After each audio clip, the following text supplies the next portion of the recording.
अस्सलामुअलैकुम नाज़रीन, मैं हूँ अता इब्न अता और आप देख रहे हैं अता इब्न अता वॉइस चैनल।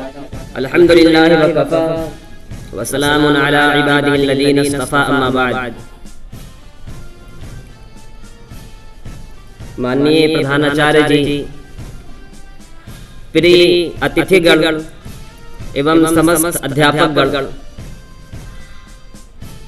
स्वतंत्रता के संघर्ष के दौरान प्रत्येक भारतीय ने किसी न किसी तरह से अपनी भूमिका निभाई। उनमें से अधिकतर लोगों ने आजादी की लड़ाई में हमारे प्रिय देश के लिए अपने जीवन का बलिदान भी दिया। एक सदी से अधिक क्रांति, संघर्ष और खून बहाने के बाद भारत ने 15 अगस्त 1947 ईस्वी को ब्रिटिश शासन से स्वतंत्रता प्राप्त कर ली। परंतु किसी भी देश या संगठन को चलाने के लिए और शांति व्यवस्था को बनाए रखने के लिए किसी शक्तिशाली विधान और कानून की आवश्यकता होती है। यही विधान किसी भी राष्ट्र का आधार होता है। भारत को भी ऐसे ही किसी विधान की आवश्यकता थी जिसका संरक्षण उसकी पूरी व्यवस्था को किसी विरोधी गतिविधि से बचाने और हकदार तक उसका हक पहुंचाने में सहयोगी हो। इसीलिए डॉक्टर भीमराव अंबेडकर की अध्यक्षता में यह कार्य आरंभ कर दिया गया और स्वतंत्रता के 2.5 साल बाद 26 जनवरी 1950 ईस्वी को इसे लागू कर दिया गया। इस विधान और कानून का नाम भारतीय संविधान रखा गया। उसके बाद भारत विश्व का सबसे बड़ा गणतांत्रिक राष्ट्र बन गया। विश्व के सबसे बड़े गणतांत्रिक राष्ट्र के संविधान के पहले पेज पर जो शब्द लिखे हैं वो अत्यधिक महत्वपूर्ण हैं और पूरे संविधान का सारांश हैं। वो शब्द ये हैं कि हम भारत के लोग भारत को एक संपूर्ण प्रभुत्व, संपन्न समाजवादी, पंथ निरपेक्ष, लोकतंत्रात्मक गणराज्य बनाने के लिए तथा उसके समस्त नागरिकों को सामाजिक, आर्थिक और राजनीतिक न्याय, विचार, अभिव्यक्ति, विश्वास, धर्म और उपासना की स्वतंत्रता, प्रतिष्ठा और अवसर की समता प्राप्त कराने के लिए और उन सब में व्यक्ति की गरिमा और राष्ट्र की एकता और अखंडता को सुनिश्चित करने वाली बंधुता बढ़ाने के लिए दृढ़ संकल्प होकर इस संविधान को अंगीकृत, अधिनियमित और आत्मार्पित करते हैं। अर्थात एक ऐसे गणतांत्रिक राष्ट्र की घोषणा की गई जिसमें जनता द्वारा जनता के लिए शासन किया जाता है, जिसमें न कोई पदाधिकारी होता है न कोई पराधीन, जिसमें नागरिकों को बराबरी और न्याय का पूर्ण अधिकार होता है, जिसमें प्रत्येक व्यक्ति अपनी सोच और अपने धर्म के लिए आजाद होता है, जिसमें बहुसंख्यक का राज होता है परंतु अल्पसंख्यक पर भी ध्यान दिया जाता है। भारतीय संविधान ने हमें मानवता, निष्पक्षता, समता, समानता और जीवन जीने की नैतिकता प्रदान की। जबकि आज 21वीं सदी में भारत भीड़ में बदल रहा है। उसकी नागरिकता अगर राष्ट्रीय स्तर पर बहुसंख्यक धर्म निरंतर शत्रुओं की पहचान और उन्हें सबक सिखाने की भावना से परिभाषित हो रही है तो स्थानीय स्तर पर वो हम और वे के बीच बट रही है। भावनाओं के इस घटाटोप ने हम भारत के लोग नामक उस प्रत्यय को बहुत छोटा कर दिया है जिसने अपने आप को एक संविधान दिया तथा अफवाहों और हिंसा से दूर सत्य और अहिंसा के मूल्यों से अनुप्राणित होकर कानून का राज स्थापित किया। आज भारत में जो राष्ट्रवाद दिख रहा है वह दूसरों के साथ इसके कथित अभाव पर आधारित है। नफरत करना, मजाक उड़ाना, अपने आप को राष्ट्रवादी प्रमाणित करने के लिए दूसरे भारतीयों का अपमान करना एक ऐसे देश के साथ सबसे बड़ा अपमान है जो विभिन्न धर्मों और भावनाओं वाले लोगों से मिलकर बना है। भारत की राष्ट्रीय परिदृश्य अगर आजादी की लड़ाई के झांक कर देखा जाए तो 1857 में होने वाली आजादी की पहली लड़ाई देशभक्ति और उत्साह से परिपूर्ण है। आओ बच्चों, तुम्हें दिखाएं झांकी हिंदुस्तान की। इस धरती को तिलक करो, ये धरती है बलिदान की। या फिर सारे जहां से अच्छा हिंदुस्तान हमारा जैसे गीतों के बीच हमारे बचपन को गूंथा गया। अशफाकुल्लाह खां और भगत सिंह, मौलाना आजाद और सरोजनी नायडू, खान अब्दुल गफ्फार खां और विनोबा भावे की कहानियां और ऐसे ही हजारों स्वतंत्रता सेनानियों की बलिदान कथाओं ने हमारे बचपन की स्मृतियों को प्रकाशित किया।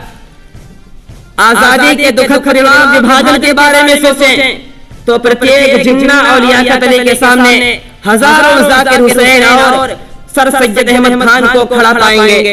फिर भी संकीर्ण सोच वाले लोग उन देशवासियों से देश के प्रति निष्ठा का प्रमाण मांगते हैं जिन्होंने अपने धर्म और अपने परिवार की जगह भारत को चुना। एक भारतीय की भारतीयता पर सवाल उठाने से बड़ा भारत का अपमान दूसरा कोई नहीं हो सकता। यदि हम स्वतंत्रता संग्राम के दौरान गाए गए गीतों को सुने, प्रत्येक कही गई कविता को सुने, गुनगुनाई गई धुनों को सुने, प्रकाशित गद्य को पढ़ें, तो हमें पता चलेगा कि उनमें कैसे न्याय, समानता, निष्पक्षता, लोकतंत्र, अधिकार और स्वतंत्रता की बातें कही गई थी। हर विश्लेषक मानता है कि भारत दुनिया के बड़े बड़े धर्मों और संस्कृतियों का घर होने के नाते सांस्कृतिक और आध्यात्मिक रूप से अति समृद्ध देश है, जहाँ के लोग अलग अलग भाषाएं बोलते हैं, अलग अलग कपड़े पहनते हैं, भिन्न भिन्न धर्मों का पालन करते हैं, अनेक प्रकार के खाने खाते हैं, लेकिन उनके स्वभाव एक जैसे होते हैं। चाहे खुशी का अवसर हो या दुख का क्षण, लोग पूरे दिल से उसमें भाग लेते हैं। एक साथ मिलकर खुशी या दर्द का अनुभव करते हैं। सबने एक साथ मिलकर के आजादी की लड़ाई लड़ी। सबने समान रूप से 1947 में द्विराष्ट्र सिद्धांत का खंडन किया। देशभक्ति की पुष्टि कराने वाले लोग भूल जाते हैं कि ब्रिगेडियर उस्मान और हवलदार अब्दुल हमीद के बलिदान, दिवंगत राष्ट्रपति एपीजे अब्दुल कलाम और पूर्व उपराष्ट्रपति हामिद अंसारी, मंसूर अली खान पटौदी और अजहरुद्दीन जैसे क्रिकेटरों और हॉकी में असलम शेर खान और जफर इकबाल की जादूगरी और ऐसी ही एक अंतहीन विरासत से हमारा यह घर बना है जिसे भारत कहा जाता है। संविधान के लागू होने के बाद भ्रष्टाचार, जातिवाद और गरीबी जैसी समस्याओं का समाधान किया जाना चाहिए था, परंतु कुपोषण, बीमारी और गरीबी से देश की बड़ी आबादी लाचार है। ऐसी स्थिति में समाज के अंदर धर्म और जाति का भेद पैदा करना और अंधराष्ट्रवाद की भट्टी में युवाओं को झोंकना अत्यधिक हानिकारक है। देश में अनगिनत परिवारों के लिए खुशहाल जीवन एक सपना बना हुआ है। केवल गांवों में नहीं, शहरों में भी एक बड़ा वर्ग न केवल रोजमर्रा की वस्तुएं जुटाने में संघर्ष कर रहा है, बल्कि कर्ज में भी डूबा हुआ है। ये समृद्धि की चमक के पीछे छिपा वो अंधेरा है जो विकास की रफ्तार के दावों की दुखद हकीकत बयान करता है। हमारे देश में गरीब किसान बहुसंख्यक हैं, अर्थव्यवस्था के महत्वपूर्ण हिस्सा हैं, अतः उनकी आर्थिक हालत की अनदेखी नहीं की जा सकती। आजादी के बाद से किसानों को उपदेश दिया जाता रहा है कि अधिक उत्पादन करें, और विचार यही है कि आजादी के समय गेहूं चावल का उत्पादन आवश्यकता के अनुसार भी नहीं होता था, परंतु देश के किसानों ने मेहनत करके खाद्यान्नों के मामले में देश को आत्मनिर्भर बना दिया। भारतीय किसानों को सहायता दी जाने की आवश्यकता है। आज स्थिति तो यह है कि कृषि विस्तार सेवाएं करीब करीब न के बराबर हैं। सामाजिक और पारिवारिक हालात पर गौर करें तो देश के हर हिस्से में अमीर गरीब में बड़ा अमानवीय विभाजन नजर आता है, और केवल जीवन शैली ही नहीं बल्कि शिक्षा जैसी महत्वपूर्ण सुविधाओं से भी देश का एक बड़ा वर्ग वंचित है। और ये बात हम सबको मालूम है कि हमारे देश में शिक्षा की बदहाली सोचनीय है। यदि शिक्षा और कौशल विकास पर ध्यान न दिया गया तो रोजगार कर पाने वाले लोग तैयार नहीं होंगे। इस प्रकार शिक्षा, रोजगार, अर्थव्यवस्था और विकास सब आपस में जुड़े हुए हैं।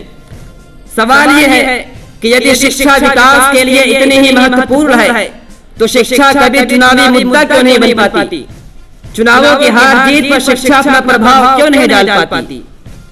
संविधान के लागू होने के बाद इन तमाम समस्याओं का समाधान किया जाना जरूरी था, परंतु ये समस्याएं दिन प्रतिदिन बढ़ती जा रही हैं। भारतीय संविधान समता, समानता और एकता का प्रचारक है, जिसने भारत को विश्व का सबसे बड़ा गणतांत्रिक राष्ट्र बना दिया और एकता की शक्ति से ही देश शक्तिशाली राष्ट्र बन सकता है। गणतंत्र इस देश की जड़ों में है, जिसे सांप्रदायिक सोच कमजोर नहीं कर सकती। यह देश गांधी, आजाद और अंबेडकर का देश रहा है और रहेगा। यही पर मैं अपनी बातों को समाप्त करता हूँ। जय हिंद, जय भारत, अस्सलाम वालेकुम।